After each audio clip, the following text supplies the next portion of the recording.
La clase de hoy vamos a hablar de volúmenes de control o de sistemas abiertos que operan en régimen estacionario. Podemos estudiar muchísimos volúmenes de control y pensarlos como que están operando en régimen estacionario. Y eso nos va a permitir entender hasta el momento, ¿no?, los flujos de materia y de energía de cuestiones muy sencillas como puede ser una canilla mezcladora que pueden tener en las cocinas de sus casas, por ejemplo, o máquinas mucho más complejas como puede ser un propulsor de un avión, ¿no? Una turbina de este estilo como la que ven acá en pantalla. Tanto para un caso o el otro, vamos a ver a nuestro sistema como una caja negra, nos vamos a centrar en cómo interactúa nuestro sistema con el medio, y vamos a poder identificar las principales transferencias de masa y energía con el medio, ¿no? Y sacar un montón de conclusiones interesantes. Incluso estas máquinas complejas, como la que ven aquí, se puede separar en sus componentes, ¿no? Y estudiar, por ejemplo, solamente el compresor de baja presión, como si fuese un volumen de control que opera en régimen estacionario. En realidad, el volumen de control para nosotros no va a ser en sí el compresor, sino el espacio por donde la sustancia está fluyendo dentro del compresor. No hay que confundir esto, porque hasta nosotros muchas veces nos confundimos, ¿no? Hablamos de nuestro volumen de control como si fuese la máquina, pero en realidad es el volumen de control desde el punto de vista termodinámico, desde el análisis abstracto que nosotros hacemos, es el espacio por el cual está pasando nuestro fluido, ¿no? Bueno, ese espacio que envuelve al fluido puede ser una máquina como un compresor, acá vemos otro compresor de alta presión, una cámara de combustión, vamos a ver que también la podríamos llegar a pensar como un sistema abierto, operando en régimen estacionario. Y bueno, aquí tenemos dos etapas de turbina, también que se pueden pensar individualmente como volúmenes de control. Pero bueno, esto es un adelanto porque ahora vamos a hablar de estas máquinas, ¿no? Vayamos, sí, a lo que nos interesa, que es un poco lo que veníamos hablando con Juan y con Virginia al inicio, que es que los volúmenes de control, al momento, lo vamos a pensar en régimen estacionario. No sé si ya hablaron algo del régimen estacionario, si no, esto va a ser un repaso. Estacionario quiere decir que no cambia con el tiempo. En los sistemas cerrados que estudiamos previamente, los procesos tenían un instante inicial, un proceso que ocurre en un intervalo de tiempo y un instante en el que el proceso finaliza. Ahora, en los sistemas abiertos que operan en régimen permanente o estacionario, los procesos no tienen ni un inicio ni un fin, sino que funcionan siempre de la misma manera. Si tomamos como ejemplo el flujo a través de una cañería, el caudal no cambia con el tiempo, no aumenta ni disminuye, es constante, invariante. Si el mismo cambia, el abordaje es totalmente distinto. Lo que sucede es que hay muchos dispositivos en ingeniería que por lo general, después de pasar los regímenes transitorios puesta en marcha, operan de forma estacionaria. Y algunos de ellos son los que vamos a estudiar hoy. ¿Se entiende esta distinción? Antes teníamos sistema cerrado, estado inicial de equilibrio, proceso, que ocurría a lo largo de un tiempo, estado final de equilibrio. Ahora no, vamos a estudiar volúmenes de control que están operando de manera permanente, en régimen estacionario. Una pregunta. Sí, adelante.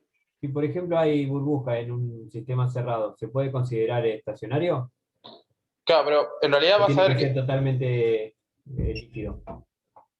en un sistema, no sé si quisiste decir en un sistema abierto, Alejandro, o si realmente estabas preguntando. Perdón, de régimen estacionario en sí, en un sistema abierto, con Bien, un volumen de bueno, control. excelente pregunta. Ahora vamos a ver específicamente cuáles son las condiciones que tiene que cumplir un volumen de control para que podamos decir que está operando en régimen estacionario. Eh, una de las condiciones es que dentro del volumen de control no haya acumulación de masa. Es decir, que todo el tiempo la masa dentro del volumen de control sea invariante, no se acumule ni se desacumule masa dentro del volumen de control. Si entra una determinada masa en un determinado intervalo de tiempo, en el mismo intervalo de tiempo tiene que salir la misma cantidad de masa, de manera tal que siempre parezca invariable la masa dentro del volumen de control. Por otro lado, esto que escribí acá es la expresión general del balance de masa, que ustedes ya la conocen. Por otro lado, las tasas de transferencia de masa desde el medio y hacia el medio también tiene que ser la tasa constante. Es decir, porque esto lo podríamos cumplir siempre que sean iguales los caudales másicos de entrada y los caudales másicos de salida. Siempre que sean iguales, va a suceder que no se va a juntar masa dentro del volumen de control ni se va a desacumular masa dentro del volumen de control, ¿no? Si ustedes tienen una bañera, están llenando la bañera, por ejemplo, y no le pusieron el tapón, si la misma cantidad de masa de agua que entra en un intervalo de tiempo es la misma que se va por el tapón, bueno, en realidad por el agujero, no está el tapón. Si la misma la que entra, la que sale, se cumple que no se acumula ni se acumula masa dentro del volumen de control. Pero otra condición que se tiene que cumplir es que las tasas de transferencia de masa tienen que ser constantes. No solo iguales, sino constantes. Los caudales másicos de entrada y los de salida tienen que ser constantes. Porque estacionario significa que nada puede cambiar con el tiempo. No solo lo que sucede dentro del volumen de control, sino lo que sucede en la frontera del volumen de control. Entonces, las tasas de intercambio de masa tienen que ser constantes.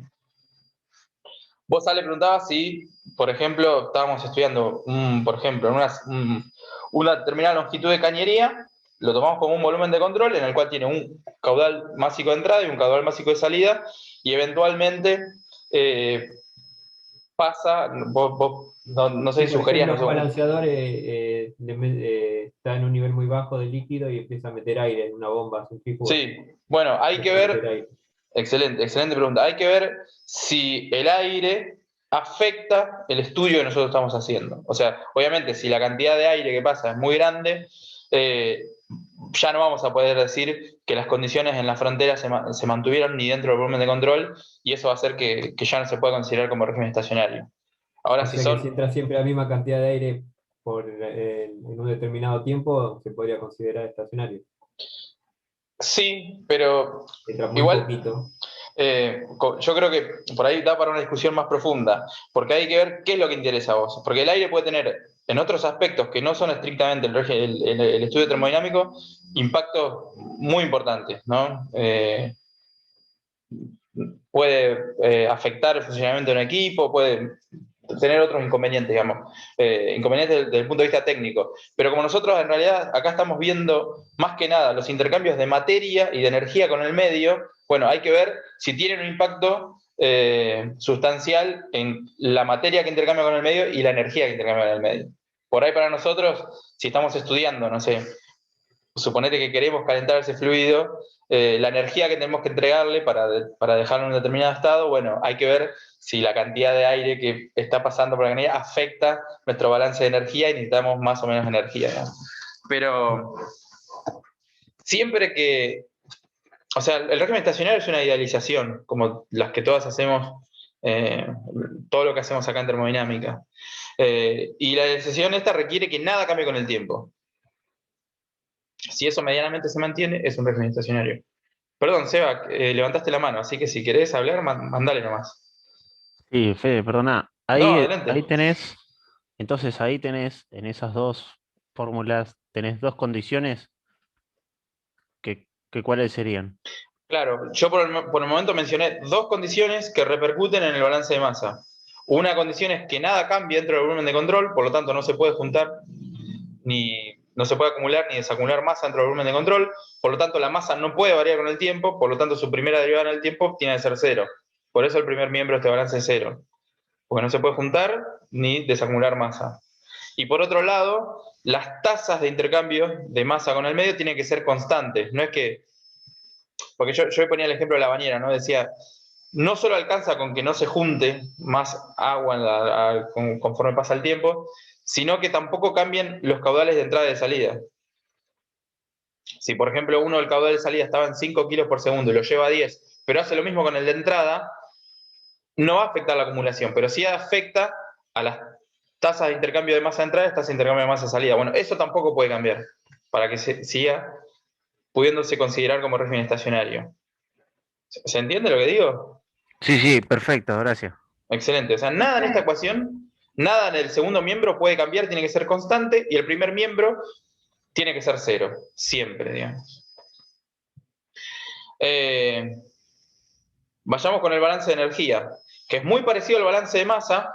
Fíjense que la estructura del balance de masa es la velocidad con la que se junta masa dentro del volumen de control, tiene que ver con toda la masa que entra y todos los caudales de masa que entran, menos todos los caudales másicos que salen. Muy intuitiva esa ecuación, ¿no? Si está juntando agua en la bañera es porque hay más caudal que entrando que saliendo, y si se está vaciando, es decir, si esto da negativo, es porque el de salida es más grande que el de entrada, ¿no? Lo mismo, o al menos de la misma forma, podemos pensar el balance de energía. El balance de energía nos dice la velocidad con la cual se junta o se desacumula energía en un volumen de control, viene dado por las tasas de transferencia de energía con todos los mecanismos posibles de transferencia de energía, que básicamente son 3 para los sistemas abiertos. Las tasas de transferencia de calor, la tasa de transferencia de trabajo, también llamada potencia, y la tasa de transferencia de energía que acompaña un flujo de masa, que son estos de acá del final. Yo acá lo que no puse fue las sumatorias, pero en realidad iría sumatoria adelante del calor, adelante del trabajo y adelante de los caudales básicos. No lo puse para ahorrar espacio nada más, pero ustedes sepan que si hay más de un calor, tiene que ser la sumatoria, si hay más de un trabajo es la sumatoria, y lo mismo si hay más de un caudal, ya sea de entrada o de salida. Pero se entiende, la estructura es la misma. En el primer miembro tenemos una propiedad de estado que es la energía, la primera derivada en el tiempo de esa propiedad que es la energía, y del otro lado tenemos cosas que no son propiedad de estado, sino que están expresadas como caudal o como tasa de transferencia. Tasa de transferencia de calor, potencia, y la tasa de transferencia de energía que acompaña a la masa. ¿Cómo salga el balance este?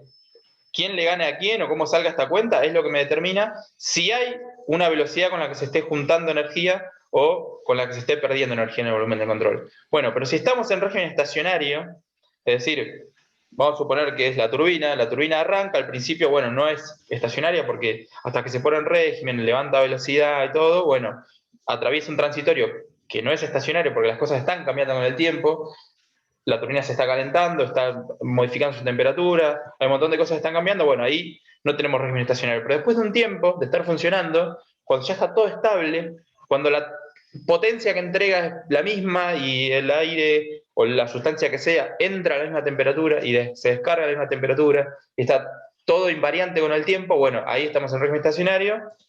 El primer miembro de este balance viene a dar 0 porque no puede modificarse energía dentro del volumen de control. Y las tasas de transferencia de calor, de trabajo y la energía que acompaña a la masa tampoco puede cambiar con el tiempo. Tienen que ser a tasa constante. Es decir, si nuestra turbina, por decir algo, está entregando 10 MW de potencia, esos 10 MW de potencia no se pueden ir a 11, después bajar a 10 o a 9 y volver a 10 y ya. No. Siempre tienen que estar entregando la misma potencia. Es decir, cada uno de estos términos del segundo miembro tienen que ser constantes, también para que el régimen sea estacionario. José, Sí, adelante. sí, ¿cuál sería un ejemplo de usar el trabajo constante? O sea, en la turbina, por ejemplo, ¿cómo genero que el trabajo también sea constante? Bueno, ahora, si me esperás un poco, Camila, vamos a hablar puntualmente de la turbina y por ahí lo podemos desarrollar un poco más. Ah, Lo, perfecto. lo hablamos ahí que vamos a tener imágenes y eso, mejor lo hablamos ahí. Pero te prometo que vamos a discurrir al respecto. Bueno, como les decía, si bien el régimen estacionario es bastante estricto, o sea, hay un montón de condiciones que se tienen que cumplir, como vimos, vamos a ver que hay muchos procesos en ingeniería que pueden modelizarse como un volumen de control operando en régimen estacionario. Puntualmente, los que vamos a ver hoy son intercambiadores de calor, válvulas, compresores, bombas, toberas, difusores y turbinas térmicas. Algunos de estos nombres les pueden resultar más familiares u otros no, pero no hay problema. Si hay alguno de estos que no saben qué es, vamos a tratar de explicar y que se entienda para qué sirven cada uno de estos dispositivos. Vamos a ver que cuando estudiemos cada uno de estos dispositivos, lo que en esencia vamos a hacer es agarrar los balances generales de masa y energía y ver qué términos son relevantes y qué términos son insignificantes y directamente los podemos tachar, no considerarlos, ¿no? Y hay un término que muchas veces vamos a considerar 0, que es la tasa de transferencia de calor entre nuestro volumen de control y el medio. Es decir, vamos a considerar, en la amplia mayoría de los casos, creo que en todos los casos que vamos a ver hoy, que nuestro volumen de control no intercambia calor con el medio. Es decir, los procesos internos son adiabáticos. que la tasa, que no exista intercambio de calor con el medio puede deberse a una o varias de estas 4 causas que están acá. Por un lado, nuestro volumen de control puede estar bien aislado, de manera tal que no permita el intercambio de calor, entonces el Q punto lo tachamos. Podría pasar que la superficie externa a nuestro volumen de control sea muy pequeña, porque recuerden que, bueno, nosotros, no sé si lo vieron en alguna otra asignatura, pero la tasa de transferencia de calor depende de la superficie, ¿no? Para grandes superficies se facilita la tasa de transferencia de calor y para superficies más chicas es justamente proporcional a la superficie, ¿no? Podría suceder que nuestro dispositivo tenga una superficie muy chiquita, entonces no tiene una tasa de transferencia de calor muy, muy importante. Por otro lado, que no haya una diferencia de temperaturas entre nuestro volumen de control y el medio, entonces no hay transferencia de calor desde el medio ni hacia el medio, o por otro lado, y es lo que más va a pasar en los dispositivos que nosotros vamos a estudiar, que la sustancia pase muy rápido, ¿no? Sí, adelante. ¿Cuánto es muy rápido? Bueno, lo suficientemente rápido como para que la tasa de transferencia de calor sea insignificante. No sé si suena una referencia Depende de cíclica. cada sistema sería. Claro, pero lo que ves, supongamos una turbina, ¿no? Una turbina térmica, que bueno, yo dije que iba a hablar después, pero es muy bueno para ejemplificar esto. Las turbinas térmicas se utilizan para la producción de potencia eléctrica a gran escala, ¿no? Grandes cantidades de potencia. Entonces, por ejemplo, una sola turbina de vapor podría estar produciendo 300 megawatts. Una sola turbina, ¿no? 300 megawatts de potencia. Y quizás la tasa de transferencia de calor hacia el medio sea unos cuantos órdenes menores que la potencia que entrega. Unos cuantos órdenes menores. Entonces, no es que el calor es cero, sino que es insignificante si uno lo compara con otros términos del balance, ¿no? Y esto pasa porque vamos a ver que las velocidades adentro de las turbinas de los fluidos es muy, muy alta. Entonces pasa tan rápido que prácticamente se puede despreciar la energía que pierde en forma de calor hacia el medio. O sea, es mucho más importante la energía que finalmente se extrae en forma de potencia mecánica, ¿no? de potencia. Y es insignificante la que se va en forma de calor por lo rápido que pasa el fluido dentro de la máquina. Pero bueno, acá no hay reglas generales. En realidad no debería haber reglas generales en ningún lado. Las cosas son despreciables cuando son despreciables. Cuando uno analiza el número y es 2, 3 o los órdenes necesarios para considerarlo despreciable menor, ¿no? No hay cosas que sean despreciables por ley, digamos, ¿no? Las cosas son despreciables si son efectos de segundo, tercer, cuarto, quinto orden, ¿no? Dependiendo de la aplicación. ¿Se entiende esto? No hay una regla general. Excelente. Bueno, vamos a ver que acá vamos a considerar los procesos adiabáticos principalmente porque la sustancia pasa muy rápido y, bueno, prácticamente no intercambia calor. Vamos a empezar con el primer dispositivo de toda esa extensa lista que esperamos poder repasar hoy. Lo vamos a hablar juntos. Estos son las toberas y los difusores. Vamos a hablar juntos de estos dos porque vamos a ver que están muy emparentados. Ustedes se preguntarán, si nunca escucharon el término, qué será una tobera o qué es un difusor. Por eso yo quiero empezar poniendo algunas imágenes donde podemos ver toberas y difusores, ¿no? Esto que ven acá, ¿alguien lo reconoce así a simple vista?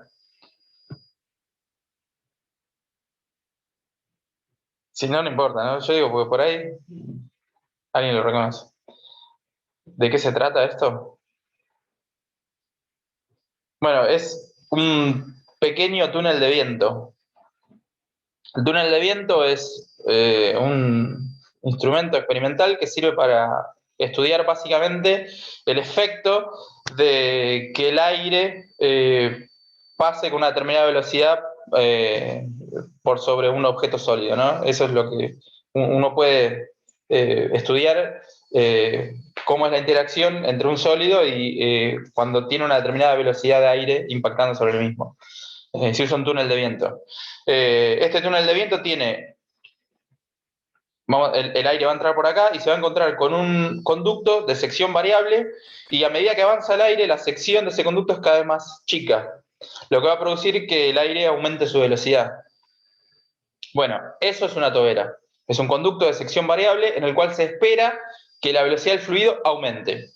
Por contraparte, un difusor es un conducto de sección variable que lo que esperamos de él es que cuando el fluido pase, pierda velocidad. Y es lo que tenemos acá atrás. Es decir, el aire aumenta su velocidad justo cuando, o sea, porque queremos que esté a alta velocidad para impactar con el sólido que vamos a estar estudiando ahí adentro, para ver cómo es su desempeño aerodinámico, y después no nos interesa que el aire esté a alta velocidad. Entonces, atrás de eso tenemos un difusor, que es un conducto de sección variable, que cuando el aire pasa por ahí, pierde velocidad.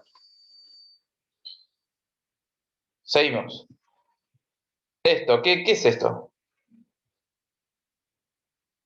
¿Alguien lo reconoce? Así como la base de un cohete. Sí, exactamente. Son las toberas de un motor de un cohete. Y bueno, acá lo que queremos es que el fluido se acelere mucho, ¿no? Porque justamente lo que queremos es la reacción, ¿no? Tirar algo, hacer una fuerza enorme a algo para, por tercer principio, eso nos tire para el otro lado, ¿no? Entonces, el cohete tira una enorme masa de gas para abajo y recibe una propulsión hacia arriba, ¿no? Bueno, entonces para acelerar el fluido y acelerarlo mucho, a velocidades muy, muy altas, bueno, los motores de los cohetes tienen toberas. Estos son toberas de motores de cohetes. Bueno, un difusor de un secador de pelo, se le pone eso para que salga con menor velocidad. No he usado muchos secadores de pelo en mi vida, pero entiendo que eso se le llama difusor también, y justamente porque frena o sea, le quita velocidad al flujo. Y bueno, después vamos a ver que en la estructura interna de las turbinas también hay toberas. Pero bueno, simplemente para que vean que son dispositivos que solucionan problemas para algunas aplicaciones, ¿no? La ingeniería se ha valido en muchos casos de las toberas y los difusores. Cualquier cosa... Profe, una pregunta Sí, que adelante. quería hacer. Porque escuché tobera y se me vino la elaboración de leche en polvo que se usan toberas. No sé si tienen la misma aplicación que esto que vos estás diciendo o es otro tipo de aparato. Diana, excelente pregunta. Yo voy a ceder la palabra a alguno de mis colegas que por ahí tenga algún conocimiento más sobre el tema. Yo, la verdad, sobre el proceso de producción de leche en polvo no estoy muy informado. No sé si Agustín no está, ¿no? ¿O Clau? No, sería especial para eso. Sí. Las toberas lo que hacen es no escuché la pregunta. Agustín sería fantástico, pero Sí, Agustín trabaja justamente en eso. Tiene que ver con eso, sí, justamente. Las toberas es que disminuyen el tamaño de las partículas para mejorar el secado, pero no... O sea, quería preguntar por el funcionamiento, si es el mismo de lo que vos estás explicando ahora o... Y en sí el por ahí es funcionamiento, otro tipo. claro, de la tobera en sí es el mismo, el procedimiento es el mismo que está hablando Fede. Siempre que, o sea, para nosotros una tobera es un dispositivo de sección variable que esperamos que cuando el fluido pase aumente su velocidad. Eso para nosotros es una tobera, ¿no? Exacto. Si hace eso, es una tobera. Después, para nosotros, ¿no? Desde el punto de vista termodinámico. Ok, gracias. No, por favor. Después cuando venga Agus, le preguntamos eso, le hacemos Lo esa pregunta. averiguamos para el próximo, sí. Yo lo que tengo entendido de lo que pregunta Diana es que lo que hacen es hacer la leche en estado líquido, digamos, por la tobera. Eso hace que salga como un spray cuando sale del pico, digamos, de la tobera, pasa por aire seco y al estar como en spray se diseca más rápido. Sí. Después claro, porque aumenta la superficie de contacto. Claro, las particularidades no las sé, pero sé que es así. Bueno, excelente. Es eso. Excelente, Maggie. Gracias por el aporte. Bueno, seguimos. Toberas y difusores. Vuelvo a poner los dibujitos acá para recordar cuál es cuál. Acá la forma que tienen la tobera y el difusor que yo puse acá es la forma que tendrían cuando el flujo es subsónico. Esto lo menciono nada más, no vamos a demostrar por qué. Cuando el fluido va en todo momento a una velocidad menor a la que se movería una onda de sonido en ese mismo fluido, en esos mismos estados, las toberas son siempre convergentes, es decir, a medida que uno avanza por la tobera se va encontrando con secciones cada vez menores, y el difusor lo contrario. Cuando el fluido va muy, muy rápido y va por encima de la velocidad a la que viaja una onda de sonido en ese fluido, en esos estados, la cosa es al revés. Para que el fluido se acelere, la forma de la tobera tendría que ser como la del difusor que está acá, y al revés, el difusor tendría que ser como... ¿Por qué pasa eso? Se demuestra con el primer principio, la cuestión de continuidad y algún que otro artilugio, que está en el García, si lo quieren ver, pero bueno, no, para nosotros excede lo que nosotros vamos a estudiar. Pero bueno, esta es más intuitiva, digamos, es lo que pasa... ¿no? Con los incompresibles, incluso esto siempre es así, ¿no? Si uno está regando las plantas con la manguera y no tiene nada en el pico, sino simplemente la manguera, y tiene una planta que está lejos y no llega, lo que hace es aprieta un poco, entonces reduce la sección de salida, aumenta la velocidad del fluido, entonces llega más lejos, ¿no? Bueno, básicamente lo que está haciendo con la mano es haciendo una tobera en el pico de la manguera. Ahí tenemos un fluido que es incompresible, ¿no? Bueno, seguimos. Le llamo 1 a la sección de entrada, 2 a la sección de salida. Pongámonos de acuerdo con llamarle W al módulo de la velocidad del fluido. No le llamamos B para que no se confunda con alguno en específico, básicamente, solamente por eso. Y lo más parecido a una B nos pareció que era la W.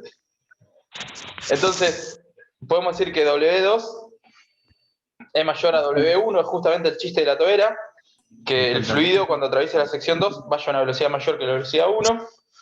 Y lo que vamos a encontrarnos dejo esta ahí. es que la presión 2 va a ser menor a la presión 1. ¿Esto les recuerda algo? Tal vez que... Tiene que ver con Bernoulli. Sí, exactamente. Vamos a ver la ecuación de Bernoulli se puede deducir del primer principio, digamos. Entonces, hablar de Bernoulli es hablar de energía por unidad de volumen. Se puede, o sea, es el primer principio, la ecuación de Bernoulli. Pero justamente nos encontramos con eso, que la presión en 2 va a ser menor a la presión 1. En el difusor nos va a pasar lo contrario. Justamente queremos que el fluido pierda velocidad, entonces la velocidad en la sección 2 va a ser menor a la velocidad en la sección 1.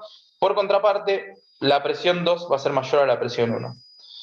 Lo que vamos a hacer en cada uno de estos dispositivos es aplicarles el balance de masa y energía cuando están operando en régimen estacionario y ver de toda la ecuación general qué es lo que queda. Empecemos con el balance de masa. Esta es la ecuación general, la de siempre, ¿no? Esta vale para cualquier volumen de control.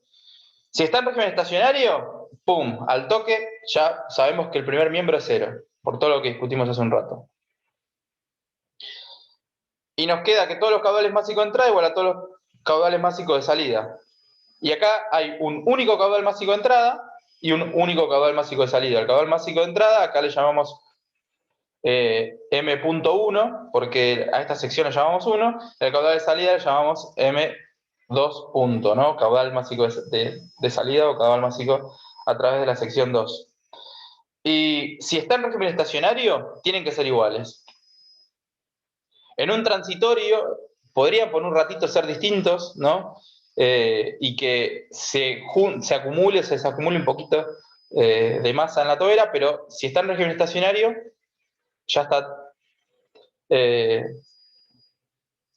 todo estabilizado, entonces toda la masa que entra es igual a toda la masa que sale, y listo. Fede, Sí, adelante, muy bien. ¿existe en algún caso práctico no muy rebuscado que el caudal másico de entrada sea mayor que 1? O sea, que haya varias mangueras convergentes en ese punto, o no, normalmente no pasa eso, va a ser de una sola manguera, digamos. Sí, podría pasar, no sé específicamente en la tobera si tendría sentido pensarlo, pero ahora vamos a ver en otros dispositivos donde sí pasa que hay más de un caudal. Pero acá en la tobera no se me ocurre porque es tan simple como la hemos mencionado, ¿no? Es simplemente un conducto de sección variable. Perfecto. En otros equipos sí, vamos a tener más de un caudal de entrada o de salida. Excelente, gracias, Magui. Acá, caudal másico que entra igual a caudal másico que sale. Es lo que nos queda del balance de masa. Vamos a ver qué pasa con el balance de energía. Vuelvo a poner los dibujitos acá para acordarnos cómo era, tanto la tobera como el difusor. Partimos de la ecuación general del balance de energía. Como la vamos a estudiar en régimen estacionario o permanente, el primer miembro de la ecuación es 0, y vamos a ver qué pasa con cada uno de los términos del segundo miembro. ¿Qué me dicen del primero? De la tasa de transferencia de calor desde o hacia el medio, el Q del volumen de control, Q punto. ¿Será relevante? Adiabático. Claro, vamos a ver que en la amplia mayoría de los casos el flujo es tan rápido que la sustancia no tiene tiempo de disipar energía en forma de calor, entonces, por las 4 posibles razones que mencionamos, este suele ser 0, suelen ser procesos adiabáticos. ¿Qué me dicen del siguiente? De la potencia que intercambia el volumen de control en el medio, el L punto del volumen de control en la tobera.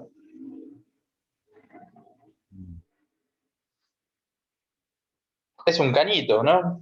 ¿Cómo podemos sacar potencia o dar potencia al fluido? 0 también. 0, 0. Acá la única forma sería, por ejemplo, no sé, que haya una resistencia eléctrica calentando algo, no sé, alguna forma de que el medio pueda intercambiar trabajo con nuestro volumen de control, pero no es el caso, es un cañito nada más, ¿entiende? Entonces, este término también es 0. Vamos a estos, ¿no? Que incluso los podemos tratar juntos, ¿no? ¿Se acuerdan que los caudales básicos de entrada iban multiplicados por la metalpía, que era no solo la entalpía, que la entalpía contaba la energía interna y el trabajo de flujo, sino también los términos de energía cinética y potencial? Nosotros acá vamos a ver todo desglosado y ver qué término queda y qué término lo podemos considerar despreciable. ¿Les parece que va a ser apreciable la variación de energía potencial entre la entrada y la salida? No decimos que no tenga, ¿no? Pero si el caudal másico... Claro, como creo que fue Mauro quien habló, según me dice acá, no va a haber mucha diferencia en energía potencial, porque la altura a la entrada y la salida es prácticamente la misma, ¿no? Incluso si esté en posición vertical y que la salida esté a una altura mayor, después vamos a ver con números que los términos de energía potencial suelen ser sustancialmente menor a lo que puede ser el valor de entalpía, ¿no? Entonces, bueno, ahí prácticamente no hay variación de energía potencial. O si la hay, es despreciable. Sí, adelante. Sí, yo no entendí por qué, o sea, por qué no va a haber transmisión de calor. O sea, por qué el calor sería 0. Hoy mencionamos 4 posibles razones. Una era que o bien la superficie sea muy chica, que podría ser, porque las toberas suelen ser conductos, no, depende del caso, ¿no? O que la diferencia de temperatura con el medio sea muy chica. Y la más importante que mencionamos es que el fluido pase muy rápido, entonces no tiene tiempo de disipar energía, de perder energía en forma de calor. Pero si yo hago una tobera bien, o sea, porque me confunde con los ejemplos, o sea, por ejemplo, el ejemplo del secador de pelo. Sí. Cuando el proceso donde el aire va sería un difusor. Sí, el difusor, sí. O sea, de alguna forma eso me transmite algo de calor, ¿no? Claro, pero fíjate que la energía térmica que vos estás aprovechando es la que tiene la sustancia en la descarga, en la salida, no el calor que pierde a través de las paredes del difusor. ¿Se entiende? Vos lo que estás aprovechando es la energía térmica que tiene el fluido a la salida.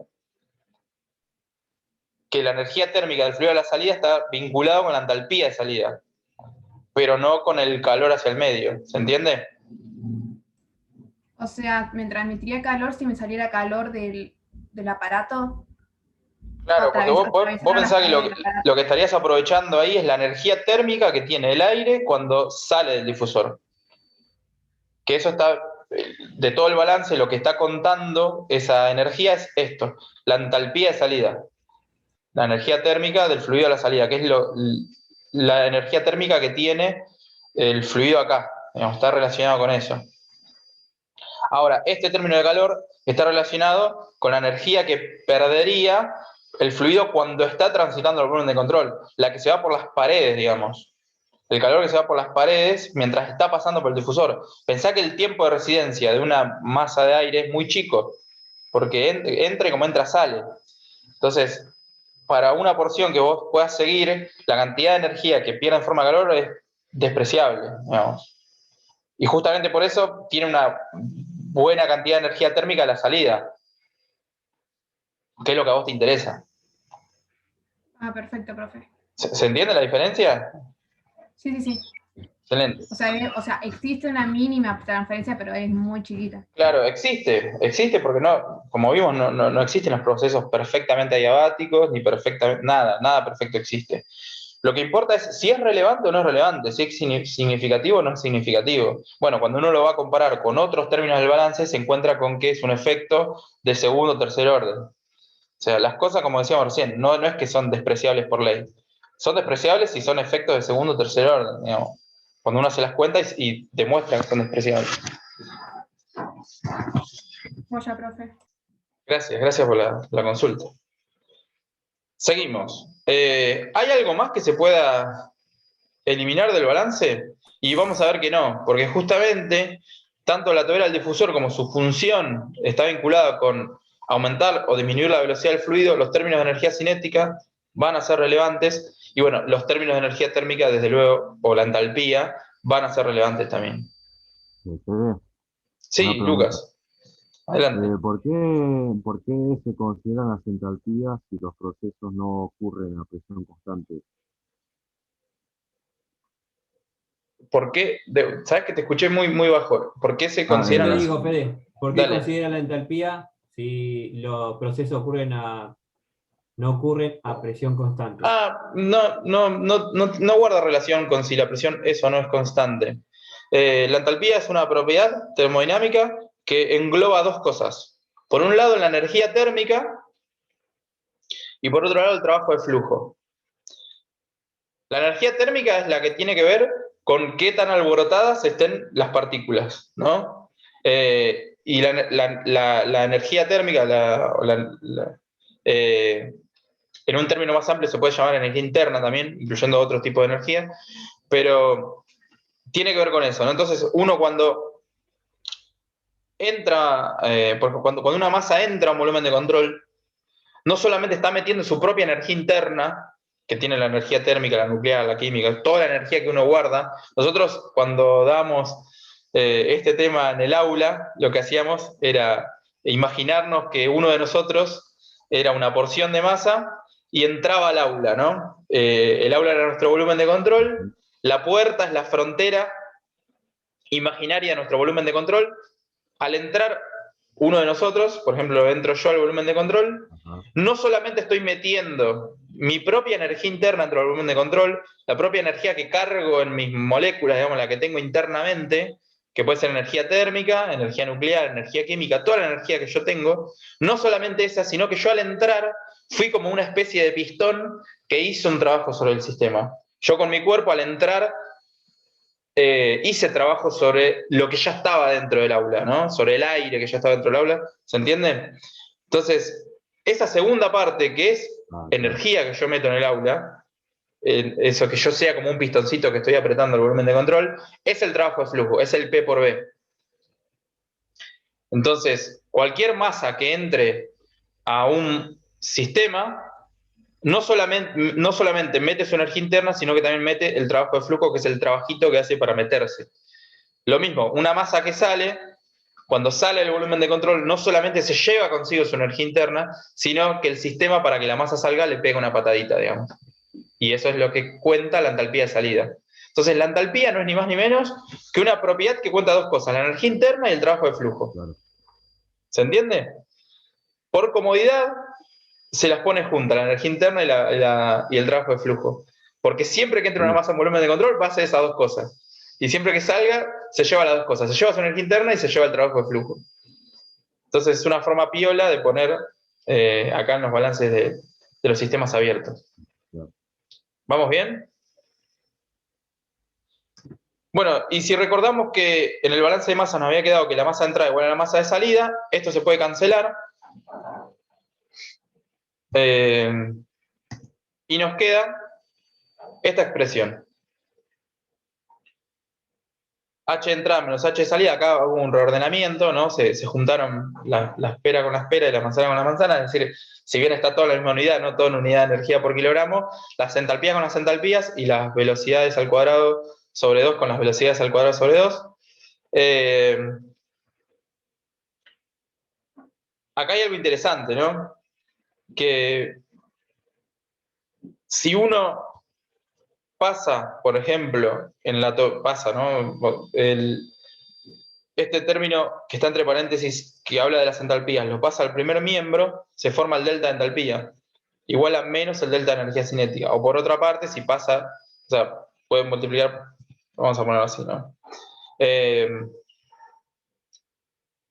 Lo importante es que nos queda el delta de entalpía con signo opuesto al delta de energía cinética. Tanto para la tobera como para el difusor. Es decir, todo este desarrollo que hicimos se aplica tanto a la tobera como al difusor, teniendo en cuenta todas las consideraciones que tuvimos, ¿no? Que se tienen que cumplir. Es la misma ecuación, nada más que en un caso está multiplicada en ambos miembros por menos 1, ¿no? Pero ¿por qué esta piola para la tobera escribirlo así? Como que la variación de energía cinética es menos la variación de entalpía, pero cuando hablamos del difusor, está bueno escribirlo como que la variación de entalpía es igual a menos la variación de energía cinética. Es la misma ecuación. Lo único que transforma una en otra es multiplicar ambos miembros por menos 1. Pero ¿por qué está bueno escribirlas así? ¿Qué me dicen? Porque en el difusor Para ver la qué energía disminuye cinética disminuye. Porque en el difusor disminuye la velocidad. Excelente, excelente. Escribirlas así de alguna manera nos dice para qué sirve cada cosa, ¿no? En la tobera nosotros queremos que la variación de energías, que aumente la energía cinética, que el delta de energía cinética sea positivo, y que el aumento de energía cinética se hace a expensas de la disminución en la entalpía. Y lo contrario para el difusor. En el difusor aumenta la entalpía, aumenta la energía térmica del fluido, y lo hace a expensas de la energía cinética. ¿Se entiende? Es la misma ecuación, pero la escribimos de una forma u otra para mostrar la función, ¿no? del dispositivo. ¿Vamos bien? ¿Se entiende esto? Sí, sí, sí. Bueno, genial. Por ahora lo vamos a dejar acá, a la tobera del difusor. Bueno, obviamente que aparece en la ejercitación. De hecho, hoy vamos a hacer uno de una tobera. Pero después con el segundo principio vamos a ver que se puede estudiar un poco más la tobera y el difusor, ¿no? Pasamos a otro dispositivo que son las turbinas térmicas. Aclaramos que son térmicas porque eso las distingue de otro tipo de turbinas que no son térmicas. Las turbinas térmicas son aquellas donde el intercambio de energía o la función que cumplen es esta. Convertir la energía térmica que tiene un vapor o un gas en energía mecánica. Y bueno, en todo proceso de transformación de energía siempre hay pérdidas. No toda la energía térmica del gas o del vapor la podemos convertir en energía mecánica. Hay otro tipo de turbinas que no son turbinas térmicas que a nosotros, como estamos en termodinámica, no nos interesan tanto como si las turbinas térmicas, que son las turbinas hidráulicas, por ejemplo. Que ahí lo que se está aprovechando no es la energía térmica del fluido, sino otro tipo de energía, como puede ser la energía potencial gravitatoria, que es un tipo mecánico de energía, ¿no? No nos interesan las turbinas hidráulicas. Acá nos va a interesar las turbinas térmicas. O las eólicas también no son turbinas térmicas, ¿no? Porque ahí lo que se aprovecha es el momento lineal que trae el aire, ¿no? Y no su energía térmica en sí. La turbina térmica hace esto, convierte la energía térmica de vapores o gas que están a muy alta presión y temperatura y lo convierte en trabajo mecánico, es decir, en un eje girando. ¿Para qué podemos usar esa energía mecánica? Para transportarnos, ¿no? Los aviones se propulsan con turbinas térmicas. Para generación de energía eléctrica, una muy buena parte de la energía eléctrica generada acá en Argentina se hace mediante turbinas térmicas, en el orden del 70%. Para accionamientos directos, es decir, la potencia que desarrolla la turbina la conectamos directamente a algo que necesite potencia. Un ejemplo muy cotidiano de esto es los motores de los vehículos que tienen turbocompresor. Tiene una turbina que aprovecha la energía térmica de los gases de escape de los motores, la convierte en trabajo mecánico, ¿no? En movimiento, y ese movimiento se utiliza para mover un compresor que comprime el aire de entrada al motor, ¿no? El aire que va a utilizarse en la combustión. Y eso, bueno, aumenta la potencia, ¿no? Es una forma de aumentar la potencia y en algunos casos el rendimiento también. Bueno, propulsión también se puede utilizar. Algunos de los ejemplos, se puede utilizar para otras cosas. ¿De dónde viene generalmente la energía térmica del vapor o gas? Es decir, ¿cómo obtenemos vapor o gas que esté a alta presión y alta temperatura? ¿De dónde sacamos la energía?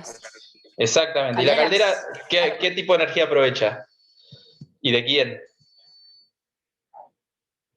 De energía de combustión.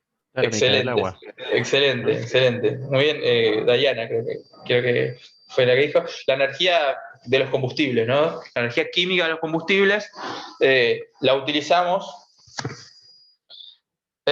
como generalmente, si nos vamos acá a la realidad energética argentina, generalmente son combustibles fósiles, ¿no?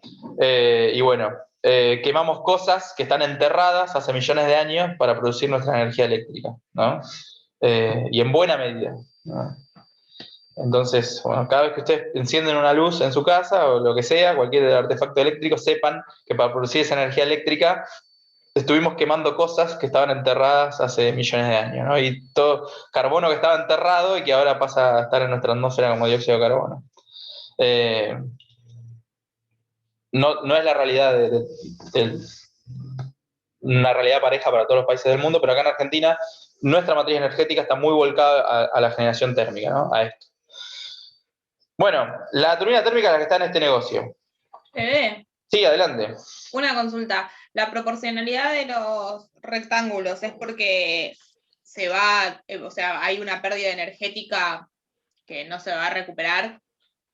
Que no está contemplada en esas pérdidas de energía, sino más bien como calor o como sea que... Sí, buena pregunta, Maggie. No están en proporción, porque si estuvieran en proporción, las pérdidas acá serían un poco más altas, ¿no?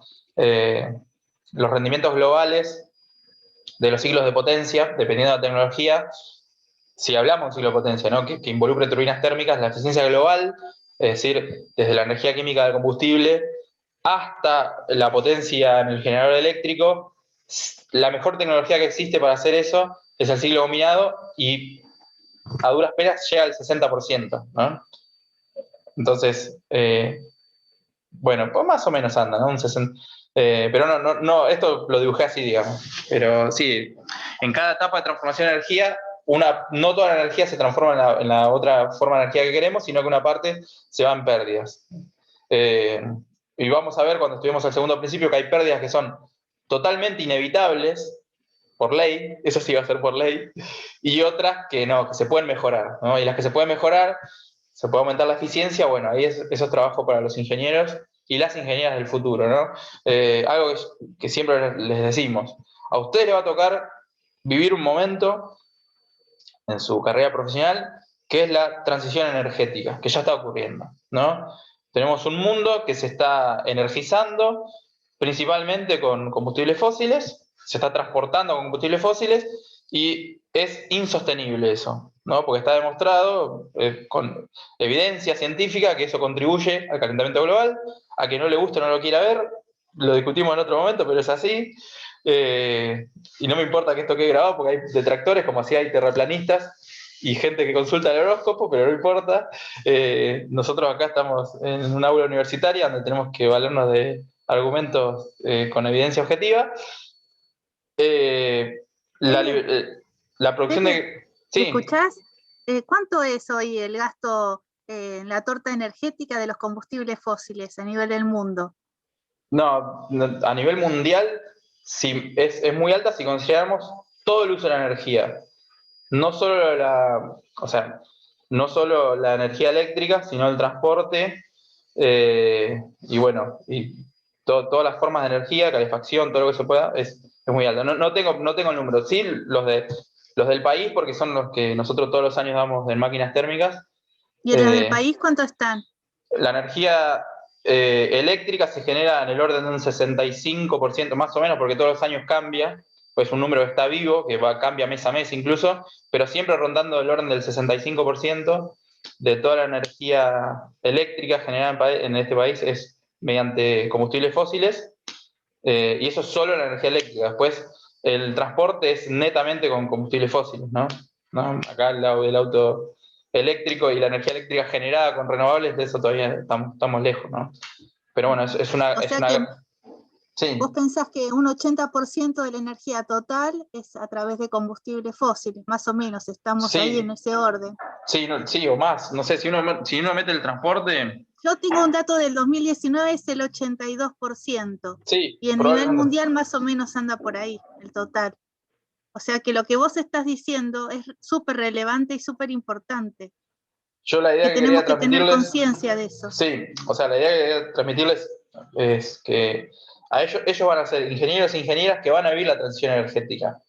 Porque el mundo, si no cambia la forma de obtener energía a formas sostenibles, eso va a tener consecuencias catastróficas. De hecho, ya están apareciendo esas consecuencias.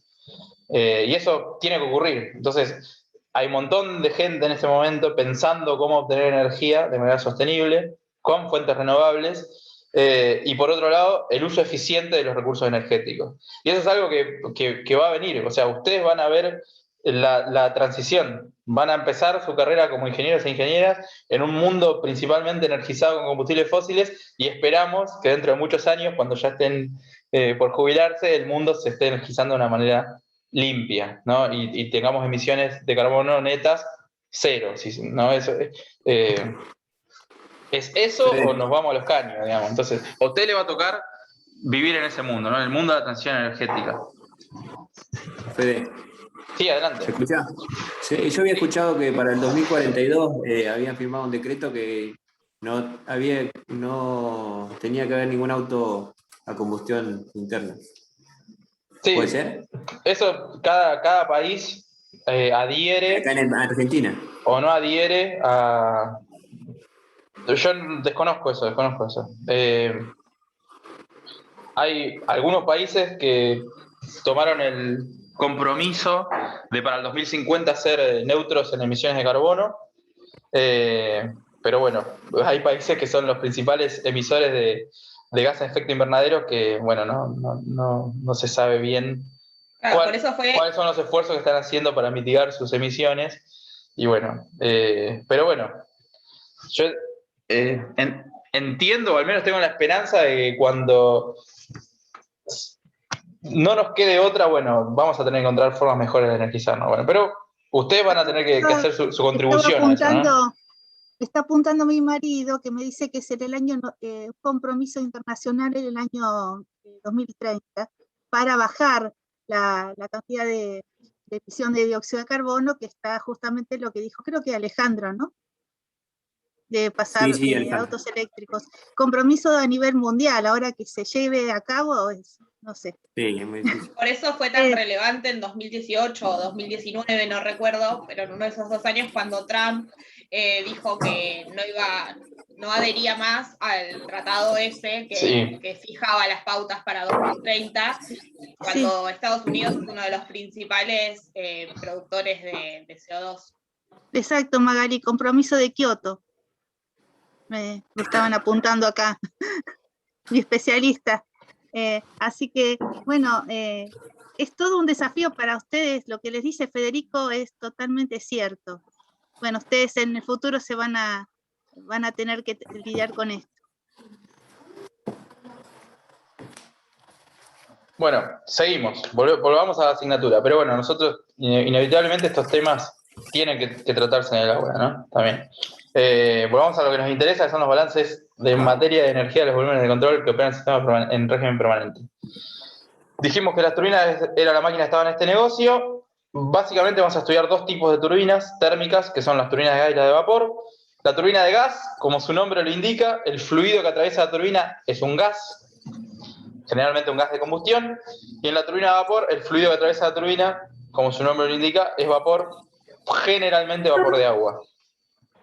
Algunas fotos simplemente, a modo ilustrativo nada más, turbinas de gas, que puede ser un motor del tipo turbofan de un avión comercial, o una turbina de gas industrial que se utiliza para la producción de energía eléctrica, como son las dos turbinas de gas instaladas en Luján, en Ruta 6 y 34. Quizá alguien recuerde los conflictos que hubo por la instalación de la planta termoeléctrica de Luján. Bueno, tiene dos turbinas de gas de 60 megawatts cada una. Y bueno, turbinas de vapor que vemos acá abajo, donde el fluido que impulsa las turbinas es vapor que se produce en una caldera, en un generador de vapor, ¿no? Seguimos. Ahora no nos vamos a meter en la parte interna de la máquina, eso quedará para máquinas térmicas. Si quisiéramos esquematizar la turbina, podríamos dibujar esto, que de alguna manera muestra los escalonamientos, que la sección de la turbina, bueno, vamos a ver que los espacios por donde se mueve el fluido es cada vez más grande porque su volumen específico aumenta, porque el fluido al pasar por la turbina se expande, porque pierde su presión, justamente porque está entregando su energía térmica, está disminuyendo su entalpía, está disminuyendo su temperatura, está disminuyendo su presión, entonces tiene que cada vez necesitar más espacio para moverse porque aumenta su volumen específico, ¿no? Pero, como les decía, a nosotros no nos interesa mucho qué es lo que sucede dentro de la máquina, porque nosotros lo vamos a tratar como una caja negra. Para nosotros, de ahora en adelante, las turbinas son esta forma de acá, estos trapecios creo que se llaman. Disculpen mi ignorancia respecto a los nombres de las figuras geométricas, creo que es el trapecio, donde no es una caja negra, sino un trapecio negro vendría a ser, ¿no? Lo único que nos va a interesar son los intercambios de masa y energía con el medio de nuestra turbina, ¿no? Entonces, si nos quedamos solamente con eso, vamos a ver que en la turbina hay un caudal de entrada, un caudal de salida, un caudal de descarga, y el eje a través del cual sacamos la potencia mecánica. Principalmente esas son las tres interacciones de nuestra turbina con el medio. Balance de masa, ya a esta altura no hace falta hacerlo porque es la soncera de siempre, ¿no? Tenemos un único caudal de masa que entra, un único caudal de masa de salida, está en régimen estacionario, tienen que ser iguales. Caudal de entrada igual a caudal de salida, joya. Vamos al balance de energía. ¿Con qué nos quedamos? ¿Con qué y qué descartamos? Primer miembro de la ecuación, lo que está a la izquierda del igual, es 0, porque está por tratarse de un análisis en régimen estacionario.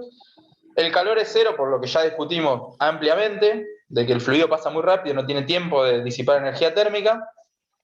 Vayamos a otras cosas, a ver. ¿El trabajo lo podré tachar? ¿La potencia, perdón, la potencia de la turbina? No.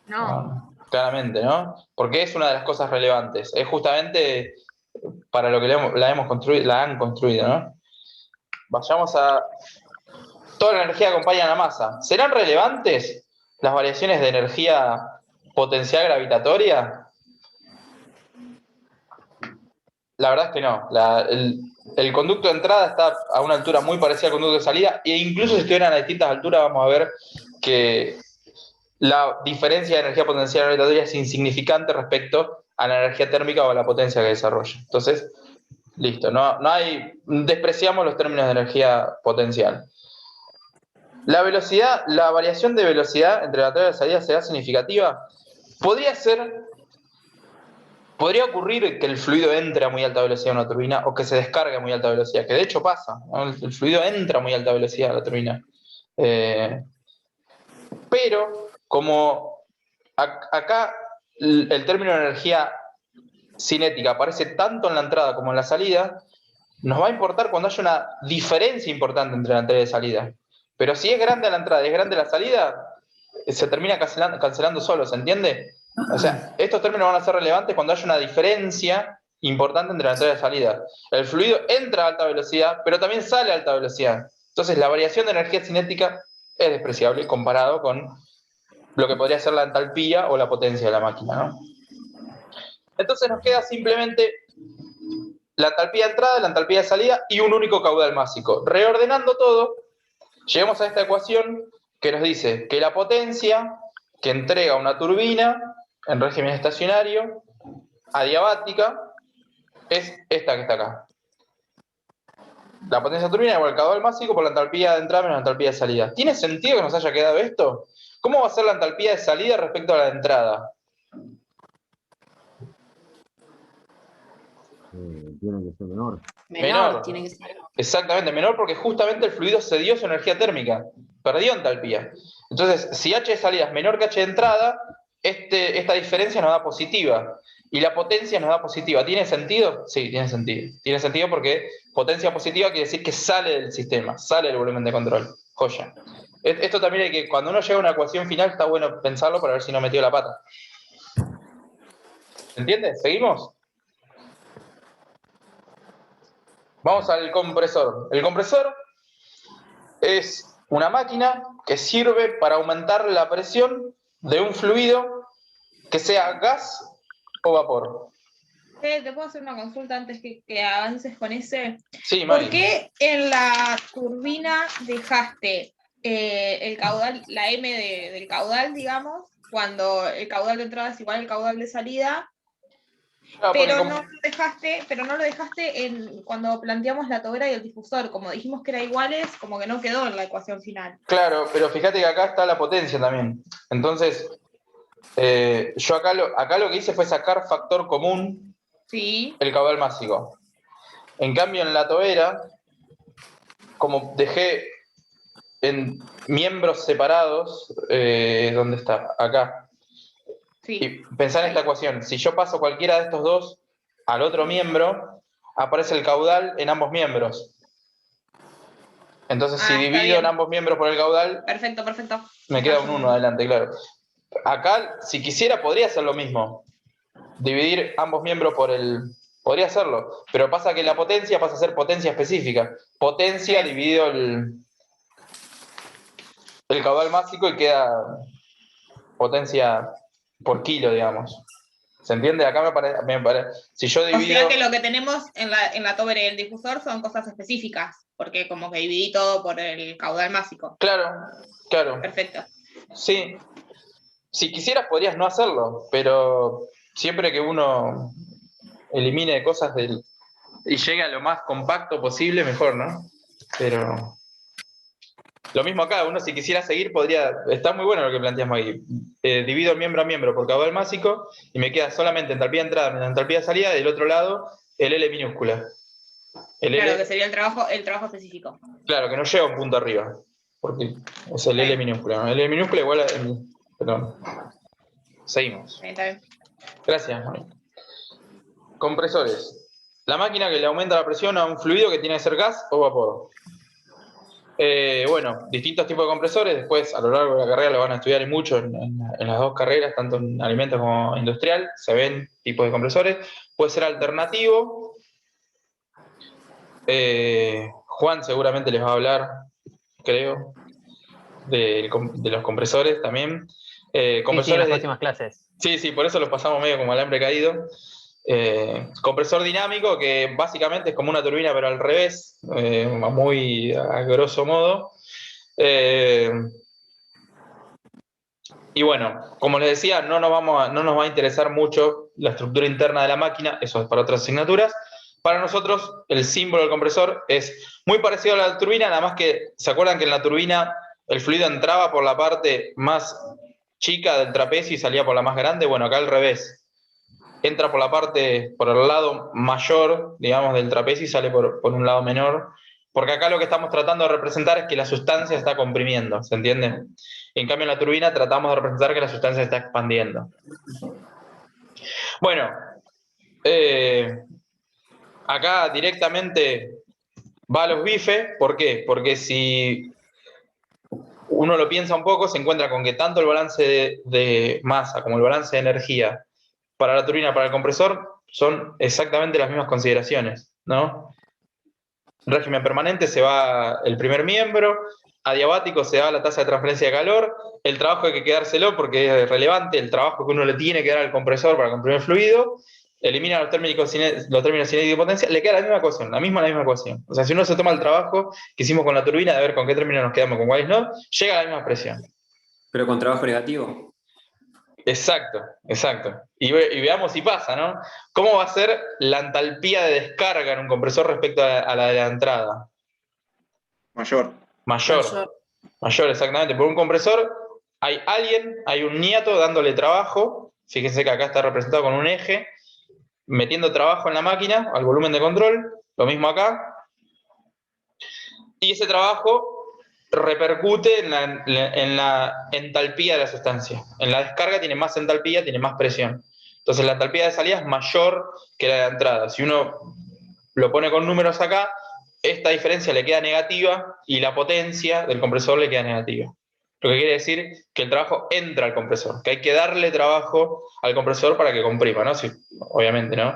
Quien tenga un compresor en su casa, si tiene un tallercito o si tiene un compresor por lo que sea, o el compresor de las heladeras, ¿no? Bueno, ahí está consumiendo energía eléctrica, ¿no? En su motor para poder producir la compresión del fluido.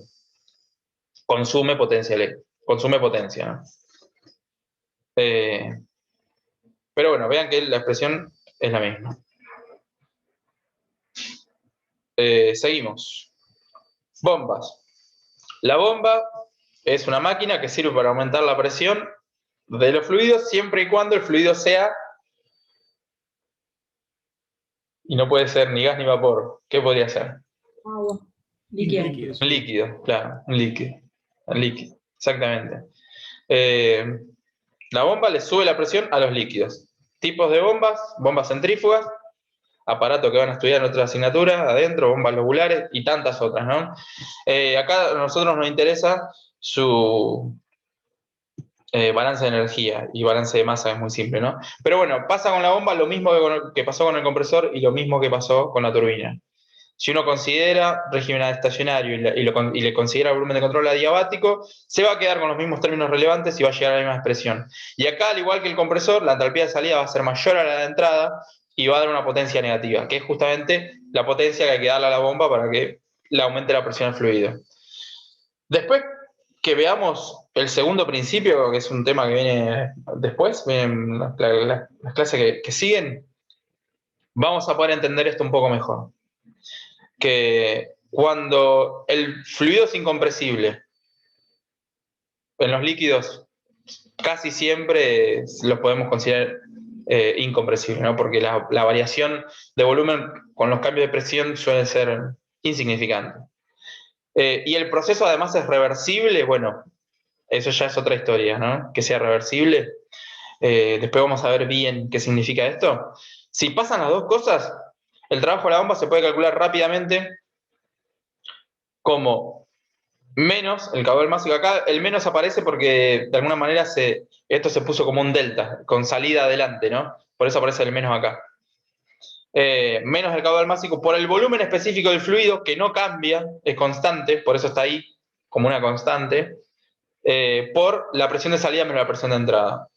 Entonces, si la bomba es reversible, joya. Uno hace esta cuenta que es muy pavota, por ejemplo, una bomba con la que está aumentándole la presión al agua líquida, y es una bomba que en la entrada tiene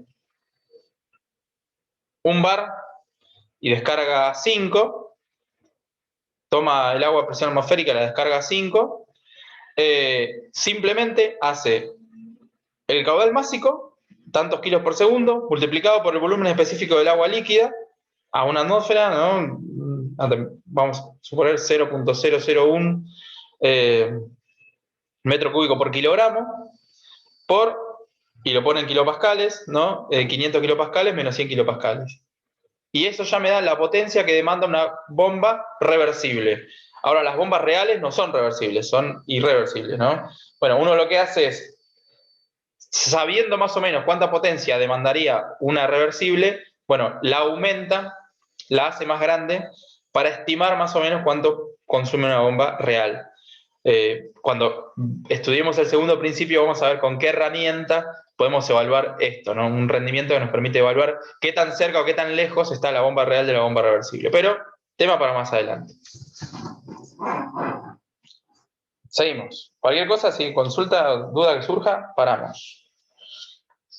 Vamos a otro tipo de, creo que ya son los anteúltimos de la lista que teníamos, de los dispositivos que tenemos que ver, intercambiadores de calor. Varios tipos de intercambiadores de calor. Un intercambiador de calor es un equipo donde dos fluidos, al menos dos, van a entrar a intercambiar calor.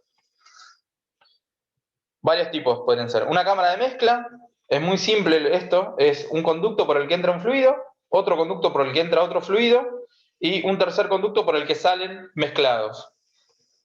Ejemplo, la canilla mezcladora, ¿no? Entra el agua, por un lado entra agua fría, por otro lado el agua que viene de la caldera, el termotanque o el calefón, agua caliente y agua fría, se mezclan y sale el agua a una temperatura aceptable, la que ustedes consideren agradable para lavarse las manos ahora en invierno.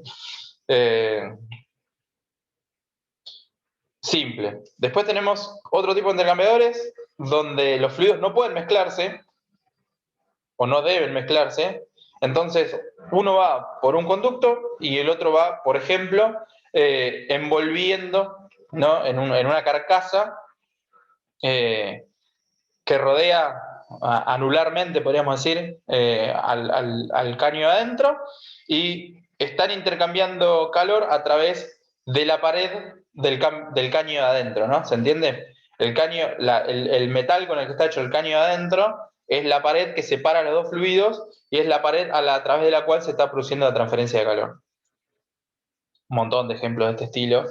En la industria hay un montón de intercambiadores de casco y tubo. Lo van a estudiar también con mucha profundidad en otras asignaturas. Acá en este caso es un intercambiador de casco y tubo de un solo casco y un solo tubo, ¿no? A contracorriente, porque fíjense que un fluido va en una dirección, perdón, va con un sentido y el otro va en el otro sentido. Esto sería un casco y tubo a cocorriente, donde los dos fluidos van para el mismo lado. Después en otra asignatura van a ver las consecuencias que esto trae. Bueno, y este es... Perdón, Fede, perdón. Sí, adelante, Alejandro. El de abajo a la izquierda. Sí, ¿Es abajo a la real izquierda. o es un error? No, ¿Para qué se usa ese?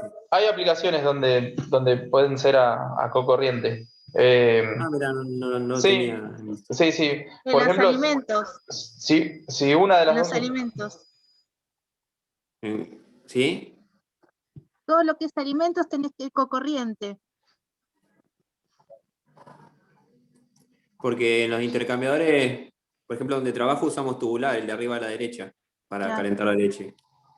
Y en sentido Pero opuesto. seguro, fíjate porque seguramente son cocorrientes, porque lo que pasa es que el alimento que viene frío, ¿sí?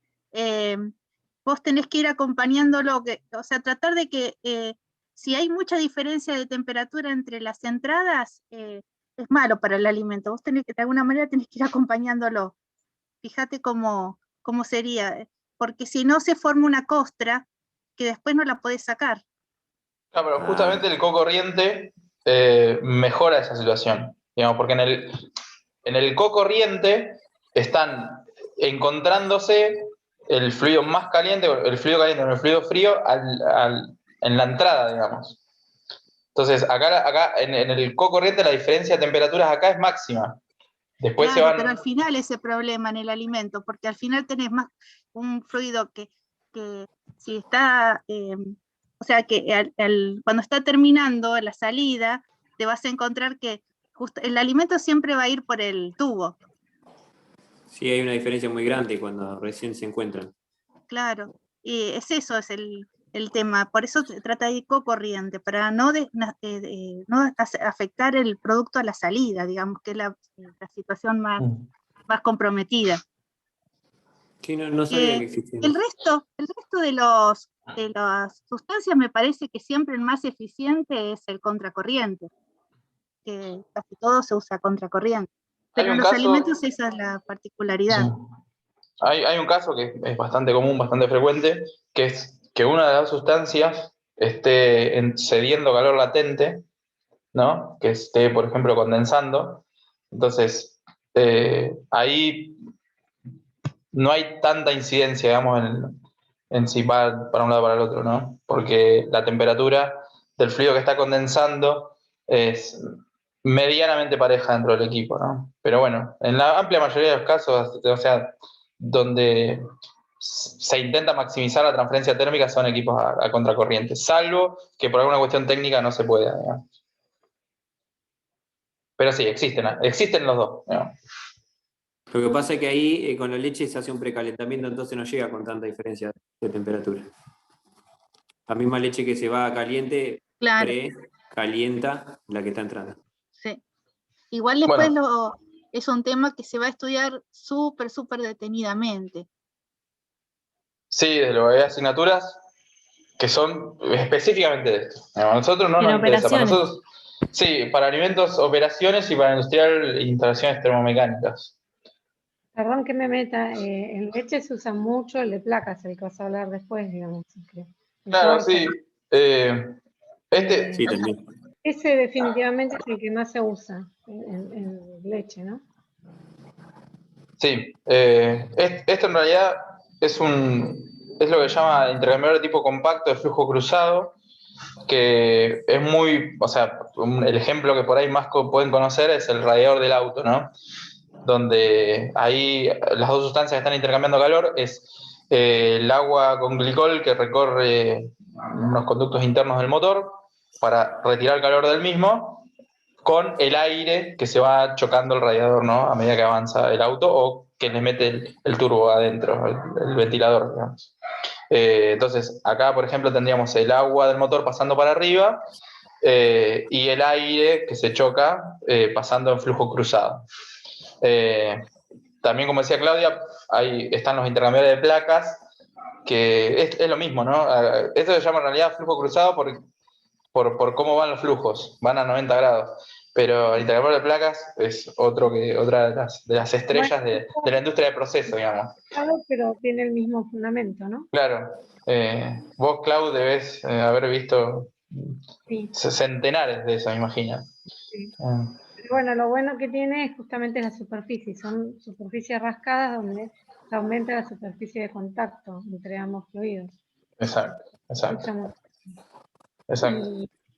Y otra que se usa mucho en leche en polvo, para concentrar la leche antes, el de carcasa y tubo, pero con muchos tubos. Claro. Eso no lo mencioné, Claudia, gracias. No lo había dicho. Los evaporadores, ¿no? Claro, exactamente. Después, si Fede me deja, tengo ahí una fotito de la tobera. Dale, genial. Genial. Dale, sí, claro, excelente. Yo acá puse las figuritas del Shapiro nomás, porque como les decía, no nos vamos a meter adentro, siguen siendo cajas negras, pero siempre es interesante ver, ¿no? Un poco lo que ocurre adentro. Es la curiosidad que tendría que tener todo y toda estudiante de ingeniería, ¿no? Las ganas de entender cómo funcionan las cosas. Seguimos. Cámara de mezcla, la canilla mezcladora.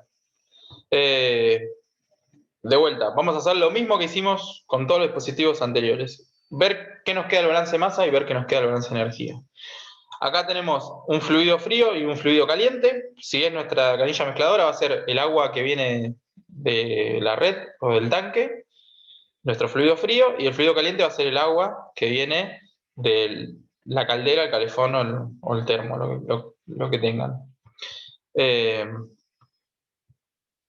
Y sale un caudal másico 3, que es, en este caso sería el agua ya a la temperatura que consideramos que está bien. Balance de masa. ¿Cómo es el balance de masa acá? ¿Cómo nos queda el balance de masa? Se los dejo que me lo digan ustedes. M1 más M2 igual a M3. Excelente. Balance de masa, M1 más M2 igual a M3. Los flujores. Sí. Balance de energía. ¿Cómo hacemos balance de energía? Una posibilidad es hacer lo mismo que veníamos haciendo hasta ahora, es poner la ecuación general, la que tiene todo, e ir tachando los términos que no son significativos y ver qué nos queda. Y otra forma piola, totalmente equivalente, la que van a llegar al mismo resultado, pero una forma piola para hacer balance de masa en los intercambiadores de calor, es pensar que como la energía es una propiedad conservativa y está en régimen permanente, no se acumula ni se desacumula, ni se va a crear, ni se va a destruir. Es decir, la cantidad de energía que hay acá dentro de nuestro volumen de control es constante, siempre la misma. Entonces, toda la energía que entra al volumen de control tiene que ser igual a toda la energía que sale del volumen de control.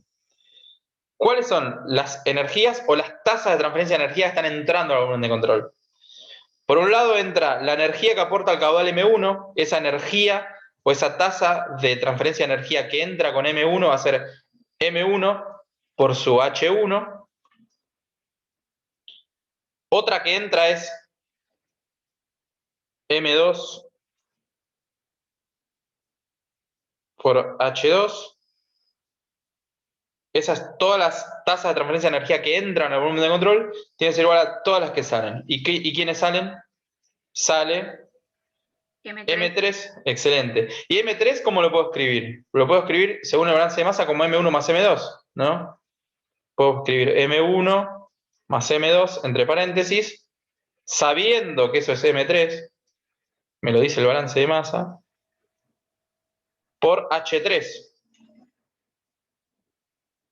Bueno, listo. Ahí tenemos nuestro balance de energía hecho. Joya. Lo que podemos hacer es reordenarlo un poquito, distribuir acá en el segundo miembro para que quede M1 por M3 más M2 por, perdón, M1 por H3 más M2 por H3, y pasando a miembros distintos de la ecuación, todo lo que está multiplicado por M1 y todo lo que está multiplicado por M2, y nos da esta ecuación. Es la misma, no está reordenada. Es esta de acá reordenada. ¿Qué tiene de piola escribirlo así? Que más o menos nos dice cómo viene la mano. Fíjense, ¿qué le está pasando al caudal M1 cuando entra acá? El agua fría, ¿qué le está pasando? Desde que entra por 1 y sale por 3. Porque todo lo que entra por 1 sale por 3. Entran las condiciones. Excelente, aumenta su temperatura. Entran las condiciones 1 y salen las condiciones 3. Con más temperatura y con más entalpía. Entonces, fíjense, el caudal 1 está multiplicado por el proceso, algo que está representando el proceso que sufre, que es H3 menos H1, el aumento en su entalpía. Y M2 es el fluido caliente, entra en las condiciones 2 y sale en las condiciones 3. ¿Qué le pasó al fluido caliente? Al revés, disminuyó la temperatura. Exacto. Ese fue el que puso la energía, digamos, el que cedió energía. Ese entró en las condiciones 2 a mayor temperatura y salió acá mezclado con M1, pero sale todo por acá en las condiciones 3, con menor cantidad de energía. Entonces, al caudal M2 le pasó esta transformación. Entró con H2 y salió con H3. ¿Se entiende? Entonces, esto de alguna manera nos dice la energía que gana el caudal másico 1 es la que pierde el caudal másico 3.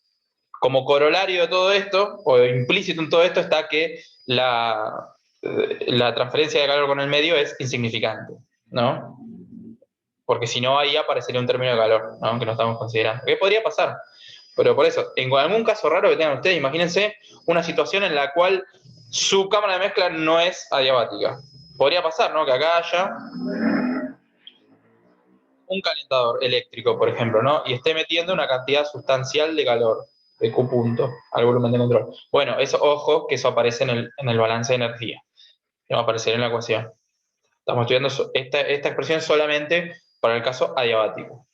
¿Vamos bien? Fede. Sí, Juan, adelante.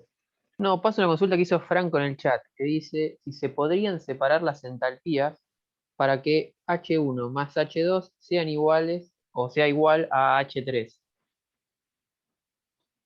Claro, pero... Está bueno lo que pregunta, pero hay un detalle, digamos. Claro, que las entalpías son... es entalpía... En realidad yo lo dije mal, porque yo tendría que haber dicho entalpía específica, ¿no? Todas las veces que yo dije entalpía, tendría que haber dicho entalpía específica, que es el H minúscula. Y la unidad de la entalpía específica es kilojoule por kilogramo. Y esto es una propiedad intensiva. Es por kilo de sustancia. Entonces, esto tiene que estar ponderado por la masa, digamos, para que realmente represente la energía o la entalpía que está entrando por acá y la entalpía que está entrando por acá y la que está saliendo por acá. Que es justamente lo que hace el balance de energía. Fíjense que no es ni más ni menos que las entalpías específicas ponderadas por los caudales másicos. ¿Se entiende? Fíjate que es decir, que el estado 3 se parezca más al estado 1 o al estado 2, ¿de qué va a depender? Únicamente. De la cantidad de masa que entra de cada uno. Exactamente, de los caudales másicos, ¿no? Si entra mucho más caudal de M1 que de M2, el estado 3 se va a parecer mucho más a 1, ¿no? Entonces, no tiene sentido que H3 minúscula surja de hacer la suma algebraica nomás de H1 y H2. Tiene que estar ponderada por la masa, ¿se entiende? Que es justamente lo que hace el primer principio. Pondera las entalpías específicas por el caudal másico y ahí sí funciona. Ahí sí tiene sentido con lo que es intuitivo, con lo que decía recién Juanse, ¿no? De que si entra mucha más cantidad de M1, el de estado 3 se va a parecer mucho más a 1, ¿no? Por eso tiene que estar ponderado por la masa. Excelente, excelente. Seguimos. Muy buena pregunta. Seguimos. Vamos a borrar todos los dibujos. Para esto. ¿Qué más tenemos? Bueno. Mismo análisis, pero ahora con un casco y tubo. Que como bien decía Claudia, generalmente, aunque está en esto, ¿no? Que llaman de tubo concéntrico, generalmente tienen varios tubos, no un haz de tubos, y no es solamente uno, ¿no? Y varios pasos y qué sé yo. Fede, ¿por qué la frontera del sistema se incorporó en la entrada y la salida? Y no se hizo un rectángulo nomás.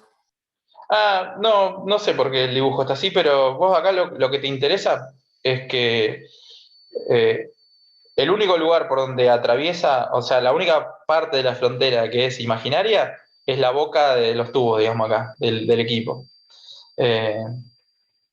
Y nada más. Es un detalle, ¿no? Sí, está dibujado así, no sé por qué. O sea, acá está, o sea, tiene 4 agujeros este sistema, está pinchado en 4 lugares. Bueno, lo primero que hay que hacer, ponerle nombres a los caudales másicos. Vamos a llamarle, bueno, M1, M2, M3 y M4. No sé si llegan a ver bien ahí. Ahí lo estiro un poquito. No es esto. Sí, se ve bien, Se ve bien, Fede. Está mordido ahí, pero bueno, este de acá es M3. Bueno, balances de masa, o balance, ahí ya le spoileé. ¿Qué pasa con el balance de masa?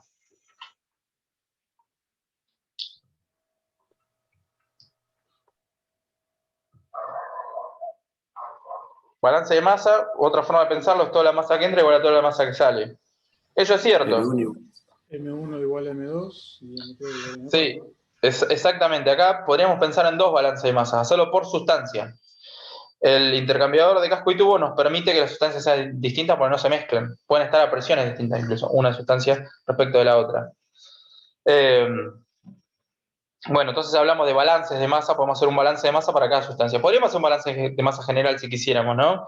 Sería todas las que entren igual a todas las que salen. M1 más M3 es igual a M2 más M4, que no sería ni más ni menos que agarrar estas 2 ecuaciones y sumarlas miembro a miembro, ¿no? Pero bueno, es más prolijo si decimos que son 2 balances de masa distintos porque es uno por sustancia. Una cosa importante, nosotros sabemos que los intercambiadores de calor, no recuerdo si lo dijimos en esta clase o si lo dijimos en algún momento, pero podemos pensarlo como que el fluido al atravesar el intercambiador de calor, desde el punto de vista de la asignatura, ¿no? Que nos enfocamos más en los intercambios de energía, no suelen ser importantes las variaciones de presión. ¿Entiendes? La presión del fluido cuando entra acá por M1 es bastante parecida a la presión que tiene cuando sale acá por M2. Más allá, que después, cuando uno estudie más en detalle estos equipos, se va a encontrar con que tienen rozamiento interno, con que la viscosidad es significativa, con que hay pérdida de carga, con que la presión disminuye, pero desde el punto de vista de los intercambios térmicos, que es lo que nos interesa a nosotros, no es muy significativa la variación de presión. Razón por la cual decimos que podemos simplificar los intercambios de calor y decir que un mismo fluido entra y sale, o una misma corriente entra y sale con la misma presión. Si acá el caudal másico M1 entra con 2 bares, acá sale con 2 bares. Más allá de que no esté el dato, ¿no? Porque lo que no quiere decir que esta corriente que entra por M1 y M2 tenga la misma presión que la otra, porque están separados por un caño que es rígido. Entonces pueden estar a distintas presiones. Por ejemplo, este fluido que pasa por acá, que entra por M1 y sale por M2, que entra por 1 y sale por 2, podría estar a 2 bar, por ejemplo, esa corriente, y la otra estar a 10, el que entra por 3 y sale por 4. entra con 10 y sale con 10. Es decir, para una misma corriente la presión de entrada y salida es la misma, pero en el casco y tubo no necesariamente la misma que comparte con la otra corriente porque están separadas por un caño rígido. Pueden ser presiones distintas. Historia distinta a la que pasaba en la cámara de mezcla. Volvemos un cachito a la cámara de mezcla. Acá se está todo mezclando en un espacio en común. Entonces todas las corrientes, que acá son 3, pero podrían ser más de 3 en una cámara de mezcla, todas las corrientes tienen que estar a la misma presión. ¿Se entiende? Porque si eso no ocurriera, bueno, ustedes saben que a los fluidos les gusta mucho ir de los lugares de más presión a la menor presión, bueno, estaría desbalanceada la cosa. Entonces, para nosotros, que nos interesa principalmente los intercambios de energía de las sustancias, las cámaras de mezcla las vamos a considerar como que operan a presión constante, o que todas sus entradas y salidas tienen la misma presión, mejor dicho. ¿Estamos de acuerdo en eso? ¿Se entendió? Sí. Seguimos. Ah, esto no lo habíamos visto todavía, ¿no? Pero bueno, es la misma historia que vimos recién, ¿no? Se los dejo para que lo piensen ustedes, o inevitablemente se van a enfrentar al intercambiador en la guía. Pero básicamente lo pueden pensar como, bueno, si esto es adiabático, está operando en régimen permanente, todas las tasas de transferencia de energía que entran igual a todas las tasas de transferencia de energía que salen. ¿Y qué entra? Entra M1 por H1 más M3 por H3, igual a todas las que salen. Salen M2 por H2 y sale M4 por H4. Hacen ese chiste. Agrupan por caudal másico y sacan factor común y bueno, llegan a esta expresión del balance para este intercambiador de casco y tubo. Si está ordenado de esta forma, está bueno porque fíjense, vamos a suponer que el que va acá por el azul, el que va por la carcasa, es el fluido frío, ¿no? El fluido que se está calentando. Vamos a suponer eso, ¿no? Que es el fluido que está recibiendo energía del otro. Entonces, fíjense, este término, este miembro de la ecuación está representando la energía o la tasa de energía que gana el caudal 1. Porque el caudal 1 entra en las condiciones 1, pero sale en las condiciones 2. Esta es la ganancia de energía del caudal M1. Y por contraparte tenemos esto que representa la tasa de disminución de energía del caudal que entra por M3. Que entra en las condiciones de 3 y sale en las condiciones de 4. Con menos entalpía, ¿no? En 4 si es el fluido caliente, ¿no? El que va por el caño. Que va por el tubo adentro. Muy parecido a lo que pasaba en la cámara de mezcla, ¿no? Siempre un fluido que podemos decir que es el que está poniendo la energía y el otro que la está recibiendo. ¿Vamos bien? Bueno, último dispositivo. Fede, una pregunta. Sí, Lucas, adelante.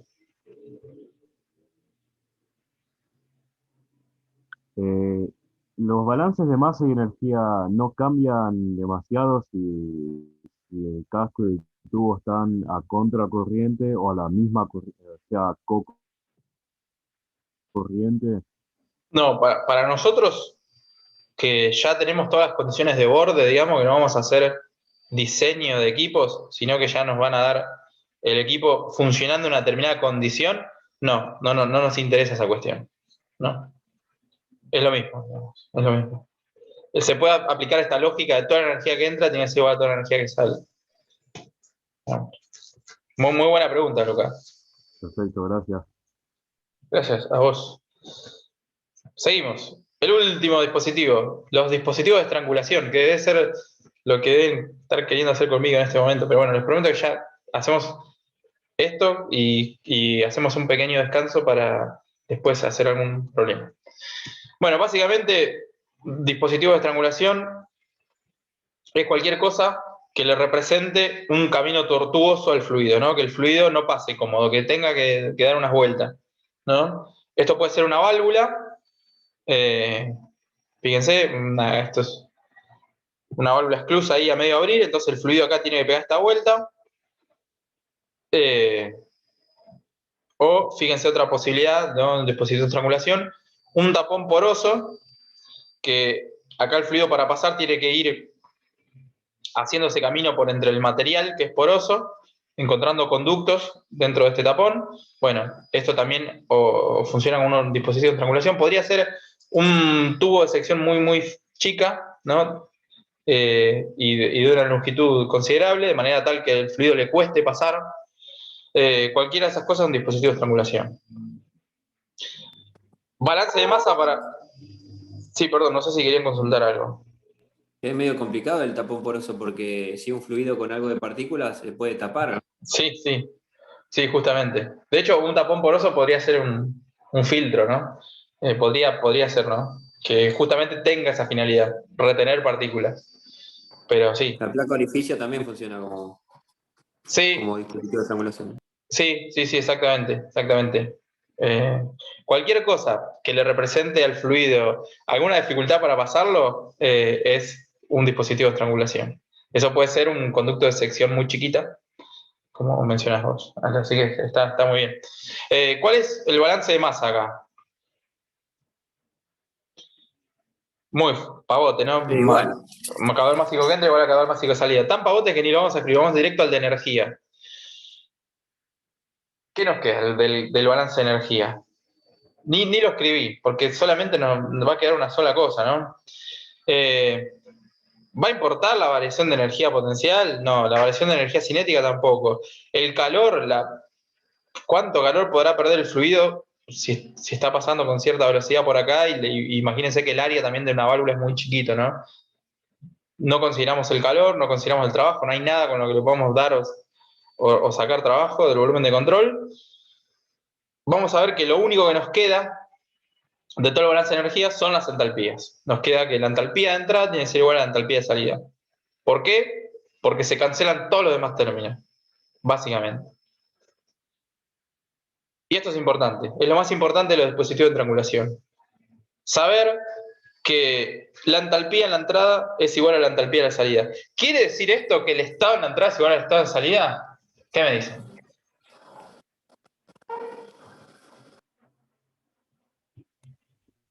Haría falta otro parámetro más. Excelente, Lucas. Excelente. Otro parámetro más. Por ejemplo, la presión. ¿Será igual la presión en la entrada a la presión de salida? No.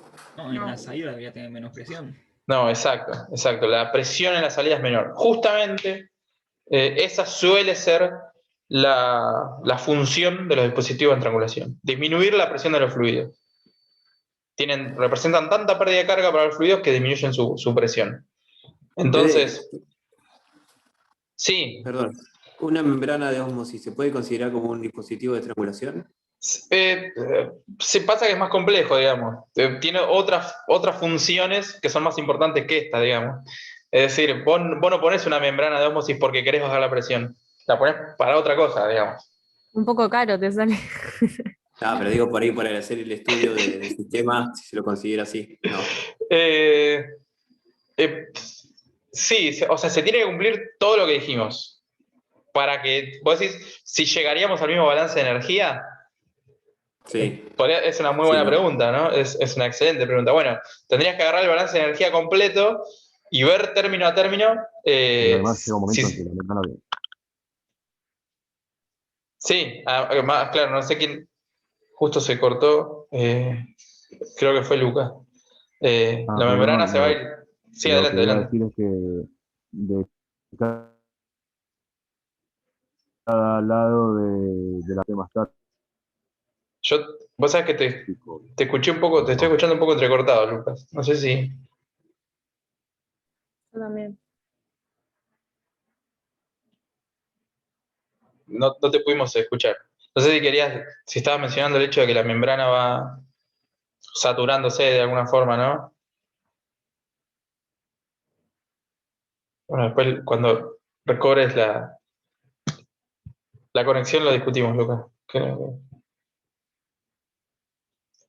Ya está, me quedó claro. Sí, genial, Alejandro. Acá lo que importa es que la presión a la salida es menor. Justamente se busca esto, ¿no? Cuando uno quiere disminuir la presión de un fluido, pone un dispositivo muy barato para hacerlo, que puede ser o una válvula, o un capilar, o una placa orificio, o cualquier cosa que haga esto, ¿no? Bueno, no sé qué más les iba a decir. Si lo incorporase, si le agregás un dispositivo de retroalimentación, se puede regular la salida. Claro, con sí, sí. una modulante. Excelente, excelente. Bueno, ahí ya te estás adelantando mucho en los contenidos, pero sí, eso se hace. Eso es contenido más de instrumentación y control, digamos. Si uno quiere tener siempre la presión, acá a la salida siempre la misma presión, o que la presión esté dentro de un rango, que siempre sea siempre mayor a un valor y menor que otro, bueno, uno puede estar accionando esta válvula, abriéndola, cerrándola para mantener eso. Bueno, hay válvulas que eso lo hacen automáticamente, ¿no? Una cosa que les quería decir, ¿qué pasa si el fluido que está atravesando nuestro dispositivo de estrangulación, sea cual sea, es un gas ideal? La conclusión que nos da el primer principio es esta. ¿Qué pasa si además, si es gas ideal? Vamos a poner si, solo si es gas ideal. ¿Deberían ser iguales las presiones también? No, porque la presión, que disminuya la presión tiene que ver con el esfuerzo que le representa al fluido pasar por acá, digamos, ¿no? Y eso, si es gas ideal, también uno puede generar un camino tortuoso para el gas ideal y que pierda energía. Que pierda presión. Pierda presión. Pierda presión. Esa es la forma correcta de decir. Pero, ¿qué pasa? Mirando el resultado del primer principio, que dice que H1 es igual a H2, ¿cómo puedo desarrollar esto para un gas ideal? Si La son, masa por la capacidad calorífica por el teta T. como en un gas ideal, las entalpías son función de la temperatura. Claro, yo podría escribir esto como CP por T1, y en el otro miembro, la otra entalpía 2, lo escribo como CP, la entalpía específica, ¿no? La minúscula, como CP por T2. No sé si se llega a ver ahí. Cancelamos los CP. Si es que se mantiene, o sea, el CP, si lo podemos considerar constante, se cancela, y nos queda que T1 es igual a T2. Entonces, en un gas ideal, cuando atraviesa un dispositivo de estrangulación, no solo que la entalpía de la entrada es igual a la entalpía de salida, sino que también la temperatura de la entrada es igual a la temperatura de salida. Pero ¿Lo sí, podemos solo sí, relacionar?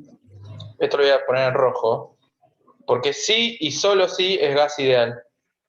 Porque no tiene fricción contra la válvula, puede ser.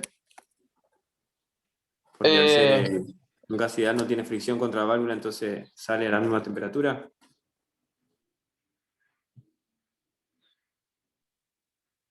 Claro, pero en realidad la Sí, se había fricción cortado, sigue perdón. estando. Acá es por otra cosa, o sea, se puede arribar a la conclusión con argumentos teóricos incluso.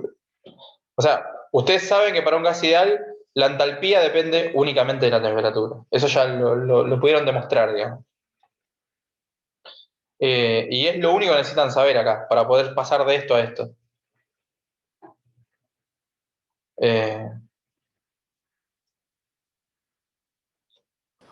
No sé si recuerdan eso, ¿no? Porque en un gas ideal la entalpía dependía únicamente de la temperatura, pero es algo que ya lo estudiaron.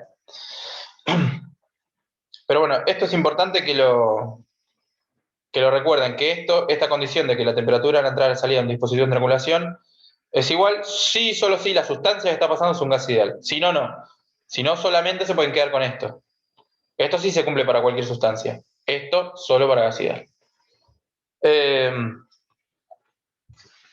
Se me fue la pelota. Una cosa más le quería decir. Que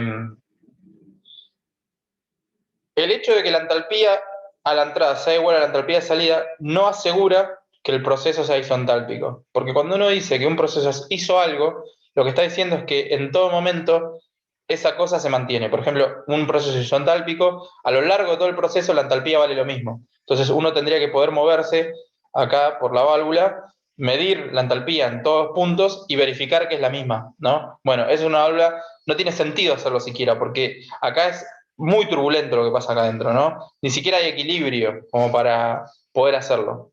Entonces, lo único que vamos a asegurar es que la entalpía de la entrada es igual a la entalpía de salida. Lo que pasa adentro, no lo sabemos. No es estrictamente correcto decir que es isentálpico. Más allá de que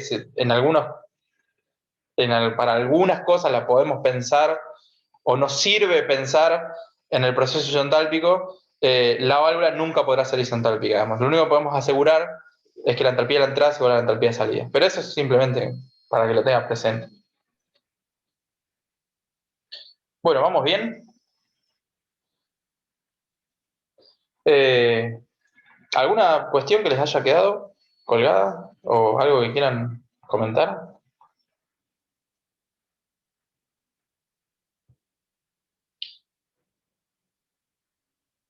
Excelente, bueno. Franco te dice que no. Excelente. Bueno, mucho de lo que se vio acá fue sacado del Shapiro. Y bueno, mencionamos a Siemens que le hemos robado alguna que otra foto de su página de internet. Lo que propongo ahora es hacer un pequeño descanso y después hacemos algún ejercicio de la IA5 entre todos para seguir haciendo esto, básicamente, que es aplicar balance de masa y balance de energía a volúmenes de control que operan en régimen permanente. Volvemos. Si me permitís, Fede. Sí, para que voy a dejar de grabar, voy a tener la grabación. Eso, porque, cortar la grabación. Porque no, creo que no lo voy a poder acomodar para que salga. No, cortala, porque